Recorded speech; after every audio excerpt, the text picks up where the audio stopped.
Hello. Hello. మాట్లాడండి. Sir sir good afternoon sir. Good నేను Madan afternoon. మాట్లాడు. సార్ ఇది యాంగ్జైటీ డిసార్డర్ ఉన్నటువంటి పర్సన్ హ్మ్. నైట్ టైమ్‌లో నిద్రపోయినప్పుడు ఉలిక్కి పడడము. హ్మ్. అంటే ఇంకోటేందంటే నెక్స్ట్ తనకి డే అంతా ఏ పని చేస్తున్నా గానీ బ్యాక్‌గ్రౌండ్‌లో ఒక థాట్ ఉన్నట్టు ఉండడము. హ్మ్. మైల్డ్ యాంగ్జైటీ ఉన్నట్టు ఉండడము. హ్మ్. ఇవన్నీ ఫ్లూయిడ్ ఇంబాలెన్స్ యొక్క సింప్టమ్సా సార్? ఫ్లూయిడ్ ఇంబాలెన్స్ యొక్క సింప్టమ్స్ అండ్ అంతకు ముందు కూడా ఉంటుంది. Anxiety disorder are depression. ఇవి 2 మనం తీసుకుంటే, డిప్రెషన్ అంటే ఏంటి అనంటే, జరిగిపోయినటువంటి విషయం గురించి బాధపడుతూ ఉండటాన్ని మనం ఏమంటామంటే డిప్రెషన్ అంటాం. బాధ కూడా లాంగ్ రన్ ఉండాలి. ఒక 1 ½ మంత్ దాటి కూడా ఆ బాధ తగ్గకుండా అదే లూప్‌లో ఉంటూ, అదే తలుచుకొని బాధపడుతున్నాడు. అప్పుడు అలా చేయకుండా ఉండాల్సిందే. లేకపోతే అలా జరగకుండా ఉండాల్సింది బాధపడుతున్నాడు. అండ్ ఇంకా పెరుగుతూ కూడా ఉన్నప్పుడు మనం మాత్రం దాన్ని డిప్రెషన్ అని పిలుస్తాము. 1 జరగబోయేది నిజానికి జరగబోయేది కాదు. జరుగుతదేమో అనే ఆలోచనతోని భయపడుతూ ఉంటారు చూడండి. నాకేమన్నా అవుతదేమో, నాకు జబ్బు చేస్తదేమో, నాకు క్యాన్సర్ వస్తదేమో, హార్ట్ అటాక్ వస్తదేమో, నేను ఆ ఎగ్జామ్ పాస్ అవ్వలేనేమో, లేకపోతే నాకు జాబ్ రాదేమో, జాబ్ చేస్తుంటే జాబ్ పోతదేమో, పెళ్లి కాదేమో, నా భార్య ఎవరితో అన్నా రిలేషన్ పెట్టుకుంటదేమో, నా గర్ల్ ఫ్రెండ్ నన్ను వదిలి వెళ్ళిపోతదేమో, నా పిల్లలకి ఏమన్నా అవుతదేమో, నాకు తెలియకుండా నేనేమన్నా తప్పులు చేస్తానేమో, సమాజ వ్యతిరేకంగా చేస్తానేమో, నైతిక వ్యతిరేకంగా చేస్తానేమో, లేదంటే చట్ట వ్యతిరేకంగా ఎవరినైనా నేను చంపేస్తానేమో, వాళ్ళని తిడతానేమో, దైవ వ్యతిరేకమైన పనులు చేస్తానేమో, నన్ను నేను హార్మ్ చేసుకుంటానేమో నాకు తెలియకుండా, ఆ ఎత్తు నుంచి దూకేస్తానేమో, ఇలా అనేక రకాలైనటువంటి ఆలోచనలు. ఇవేవి జరగలేదు, జరగబోదు కూడా. కానీ అలా జరుగుతదేమో అనే ఆలోచనతో భయపడటాన్ని యాంగ్జైటీ డిజార్డర్ అంటాం. టైగర్ వస్తే దాన్ని అప్పుడు మనం భయపడతాము. అది భయం, ఫియర్. టైగర్ వస్తుందేమో అనే ఆలోచనతో భయపడుతున్నాం. ఫ్రైడే నాడు అమావాస్య, ఆ రోజున నాకు నష్టం జరుగుద్దని ఆలోచనతో భయపడటం. లేకపోతేనేమో గ్రహణం రోజున నాకేమన్నా అవుతదేమో అనే ఆలోచనతో భయపడటం. ఫలానా తిథి రోజున నాకేమన్నా అవుతదేమో అనే ఆలోచనతో ఇలా ఏది జరగలేదు, జరుగుతదేమో అనేటువంటి భయాన్ని యాంగ్జైటీ డిజార్డర్ అంటారు. ఇది ఒక మానసిక సమస్య అంటాం. ఇది క్రమంగా లూప్‌లోకి వెళ్ళిపోయినప్పుడు కీప్ ఆన్ వాళ్ళకి యాంగ్జైటీ వస్తుంటే ఈవెన్ నిద్రలో కూడా వాళ్ళకేమవుతూ ఉంటదంటే అదే థాట్ రన్ అవుతూ ఉంటది. చాలామంది నిద్రపోతున్నాం గదా! అప్పుడు థాట్ ఉండదేమో అనుకుంటారు. నో. అప్పుడు గూడా థాట్స్ ఉంటాయి. అవి డ్రీమ్స్ అంటాం మనం. కొన్ని డ్రీమ్స్ మాత్రమే లేచే ముందు డ్రీమ్స్ మాత్రమే గుర్తుంటాయి. అంతకుముందు గూడా నిద్రలో నడుస్తూనే ఉంటది.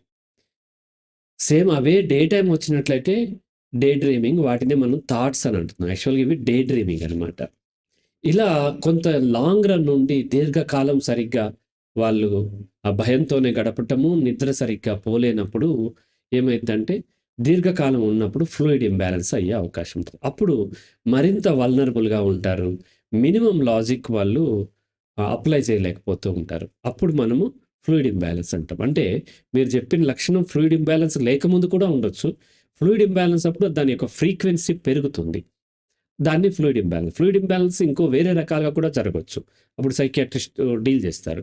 ఈ మానసిక సమస్య తీవ్రం అవ్వటం వల్ల ఫ్లూయిడ్ ఇంబాలెన్స్ అవ్వచ్చు. లేదంటే ఏదన్నా ట్రోమా ఎదురైనప్పుడు.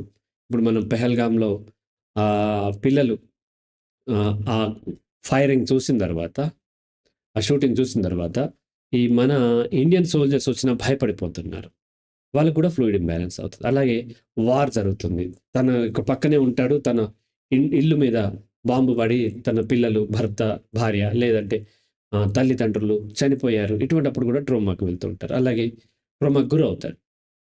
అలాగే భూకంపం రావటము, ఇట్లా ప్రకృతి వైపరీత్యాలు ఇటువంటి పెద్ద పెద్దయి జరిగినప్పుడు అప్పుడు కూడా ఫ్లూయిడ్ ఇంబాలెన్స్ అవ్వచ్చు. అది ట్రోమా అంటారు. దానికి కూడా మెడిసిన్ అండ్ కౌన్సెలింగ్ అవసరం ఉంటుంది. ఇంకొక సందర్భం ఏంటి అనంటే, ఈ సబ్‌స్టాన్స్ అబ్యూజ్ జరిగినప్పుడు. ఈ రకరకాల డ్రగ్స్‌కి వీళ్ళు ఎక్స్‌పోజ్ అవుతూ ఉంటారు. ఒకసారే గదా అనుకుంటారు. కొన్ని కొన్ని డ్రగ్స్ ఏంటంటే, ఒక్కసారి వాళ్ళు ఎక్స్‌పోజ్ అయినా సరే, ఎల్ఎస్‌డి లాంటి చాలా పవర్‌ఫుల్ డ్రగ్స్ ఇప్పుడు ఎక్కడ పడితే అక్కడ దొరుకుతూ ఉన్నాయి. స్టాంపింగ్ అంటారు దాన్ని. బ్యాటరీ యాసిడ్ అంటారు. పార్టీ డ్రగ్ అంటారు. ఇలా రకరకాలుగా దాన్ని పిలుస్తూ ఉన్నారు. ముఖ్యంగా మెడికల్ కాలేజెస్‌లో పిల్లలకి, ఇక హై లెవెల్ ఉన్నటువంటి ఇంజినీరింగ్ కాలేజ్ పిల్లలకి, బాగా డబ్బు ఉన్నటువంటి వాళ్ళకి దొరుకుతూ ఉన్నాయి. సో, అది చాలా కాస్ట్‌లీ ఉంటది. చిన్న పేపర్ మీద ఉంటదన్నమాట. దాన్ని నాలుక మీద పెట్టుకుంటే చాలు. కనిపించనివన్నీ కనిపిస్తూ ఉంటాయి. వినిపించని శబ్దాలు వినిపిస్తుంటాయి. అదంతా పెద్ద సబ్జెక్ట్. అదొకసారి నేను వీడియో చేస్తాను నేను. అటువంటి వాటికి ఎక్స్‌పోజ్ అయినప్పుడు, లేదా గోవా గాని, షిమ్లా గాని ఎళ్ళినప్పుడు వాళ్ళకి తెలియకుండా ఆ ఫ్రెండ్స్‌తో పాటు డ్రగ్స్ తీసుకుంటారు. ఒక్కొక్కసారి తెలియకుండా ఇస్తారు. ఒకసారి తెలిసి కూడా ట్రై చేస్తూ ఉంటారు. అప్పుడు కూడా ఫ్లూయిడ్ ఇంబాలెన్స్ అవుతది. ఒక్కసారి చాలామందొచ్చి వీళ్ళు వింత వింతగా చేస్తున్నారు. ఫ్లూయిడ్ ఇంబా వాళ్ళు డాక్టర్ ఏమో ఫ్లూయిడ్ ఇంబాలెన్స్ అంటారు. నా దగ్గరకొచ్చి వీళ్ళకి ఎందుకు వస్తది సార్ ఇన్నాళ్ళు ఏం లేదు గదా అంటుంటారు. ఇప్పుడు మెల్లగా ఎంక్వైరీ చేస్తే 2 వీక్స్ బ్యాక్ అతను గోవా ఎళ్ళొచ్చాడు. వచ్చిన దగ్గర నుంచి ఇట్లా ఉంది అంటాడు. సూసైడల్ థాట్స్ వస్తున్నాయి అంటాడు. అంటే వాళ్ళు వన్స్ డ్రగ్‌కి ఎక్స్‌పోజ్ అయిన తర్వాత ఆ డ్రగ్స్‌కి ఒక్కసారి ఎక్స్‌పోజ్ అయినా సరే దానికి అడిక్ట్ అయిపోయి ఫ్లూయిడ్ ఇంబాలెన్స్ అవ్వచ్చు. ఇలా అనేక కారణాలతో ఫ్లూయిడ్ ఇంబాలెన్స్ అవ్వచ్చు. మీరు అడిగిన క్వెషన్ ఫ్లూయిడ్ ఇంబాలెన్స్ అయినప్పుడు కూడా వేరే కారణాలతో అయినప్పుడు కూడా ఆ సింప్టమ్ కనిపిస్తది.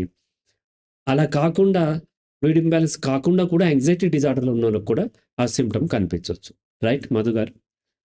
Okay sir. సార్ ఇంకోటేందంటే సార్ ఒకసారి ఒక లైవ్‌లో హ్మ్. ఈ ఫ్లూయిడ్ ఇంబాలెన్స్ మీద నెక్స్ట్ పానిక్ అటాక్ మీద సింప్టమ్స్ గురించి ఒక లైవ్ పెట్టాను సార్. ఇది నా సైడ్ నుంచి ఒక చిన్న sure. Definitely. Thank you right. Sir. Welcome. Thank you sir. Thank you so much.